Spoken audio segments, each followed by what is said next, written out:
श्री स्वामी समर्थ। श्री गुरुचरित्र अध्याय 17वा। श्री गणेशाय नमः। सिद्धमणे नामकरणी गुरुभक्ती शिखामणी, तुझी भक्ती गुरुचरणी लीन जाहली निर्धारी। कृष्णावेणी तटाकेसी भुवनेश्वरी पश्चिमेसी, औदुंबर वृक्षेसी राहिले श्री गुरु परियेसा। गौप्य रूप वसती गुरु ठाव असे अगोचरू, अनुष्ठान धुरंधरू चातुर्मास येणे परी।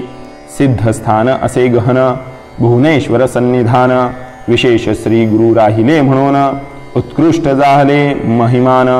करवीर क्षेत्र नगरात ब्राह्मण एक वेदरत, शास्त्र पुराण विख्यात सांगे सकळ विद्वज्जना। अग्रवेदी असे आपण जाणे तर्क व्याकरण, अन्धिक प्रमाण आचरण। कर्ममार्गी रत होता त्यासी जाहला एक सूथ, मूर्ख असे उपजत दैववशे माता पिता मृत। असमाधान होनिया दिवसमास वर्धता बाळ, वर्षे 7 जाहली केवळ। व्रतबंध करीती कुलाचार तया द्विज कुमरकासी। न ये स्नान संध्या त्यासी, गायत्री मंत्र परियेसी।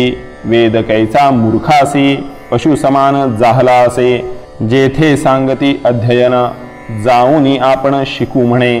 तावन मात्र शिकताची क्षण, सेवेची विस्मृती होय त्यासी। त्या ग्रामीचे विद्वज्जन निंदा करीती सकळजन। विप्रकुळी जन्मून ऐसा मूर्ख उपजलासी। ज्यासी नाही सहोदर त्यासी विद्या बंधू भ्रातर। सकळी का वंद्य होय नर, विद्या असे ऐशा गुणे। एखादे समयी विदेशासी जाय नर विद्याभ्यासी। समस्त पूजा करीती त्यासी विदेश होय स्वदेश। ज्यासी विद्या असे बहुत तोची होय ज्ञानवंत। त्याचे देही देवत्व पूजा घेई सकळांपशी। ऐकोनी ब्राह्मणाचे वचन ब्रह्मचारी करी नमन। स्वामींनी निरोपिले ज्ञान विद्याभ्यास करावया। जन्मांतरी पूर्वी आपण केले नाही विद्यादान। न ये विद्या याची कारण त्यासी काय करणे म्हणत असे। ऐसे आपण दोषी उद्धारावे कृपेसी। जरी असेल उपाय यासी निरोपावे दातारा। परेसोनी ते ब्राह्मण सांगतात हसोन। होईल पुढे तुझ जनन तधी येईल तुझ विद्या। ऐसे नाना परी निचोत्तरेसी बोलती द्विज लोक त्यासी। वैराग्य धरूनी मानसी निघाला बाळ अरण्यासी।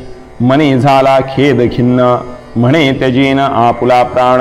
समस्त करिता दूषण काय उपयोग वाचुनिया। भिल्लवडी ग्रामासी आला ब्रह्मचारी परियेसी। अन्नोदक न घे उपवासी पातला निशी दैववशे। जेथे असे जगन्माता भुवनेश्वरी विख्याता। तेथे पातला त्वरिता करी दर्शन तये वेळी। न करी स्नान संध्या देखा अपार करीतसे दुःखा। देवद्वारा सन्मुखा धरणे घेतले तया वेळी। येणे परी दिवस तिने निर्वाण मन करुणी। अन्नोदक त्यजोनी बैसला तो द्विजकुमर। नव्हे काही स्वप्न त्याला गोनी म्हणून कोपे बहुमनी। म्हणे अंबा भवानी काय उपेक्षीसी आम्हासी। आक्रोशोनी तये वेळी शस्त्रे घेऊनी प्रबळी। आपुली जिव्हा तात्काळी छेदुनी वाहे देवी चरणी। जिव्हा वाहुनी अंबेसी मागुती म्हणे परियेसी। जरी मज तू उपेक्षेसी वाहीन शिर तुझे चरणी। ऐसे निर्वाण मानसी क्रमिता झाला तो निशी। स्वप्न जाहले तयासी ऐका समस्त श्रोतेजन। ऐक बाळ ब्रह्मचारी नको आक्रोशू आम्हावरी।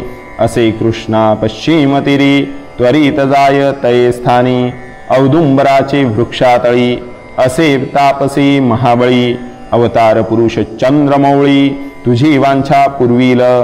ऐसे स्वप्नी तयासी जाहले अभिनव परियेसी। जागृत होताची हर्षी निघाला त्वरित तेथोनी।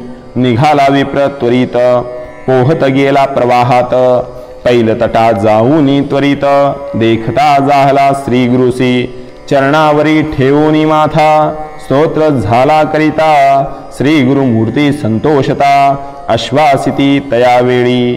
संतोषोनी श्री गुरुमूर्ती माथा हस्त ठेविती ज्ञान जाहले त्वरिती जिम्हा आली तात्काळ इति श्री गुरुचरित्रामृते परमकथा कल्पतरो श्री नरसिंह सरस्वत्युपाख्याने सिद्धनाम धारक संवादे भिल्लवडी स्थान महिमा वर्णनम मंदमती ब्राह्मण वर प्रदानम नाम सप्तदशोऽध्यायः। श्री गुरुदत्तात्रेयार्पणमस्तु। श्री गुरुदेव दत्त।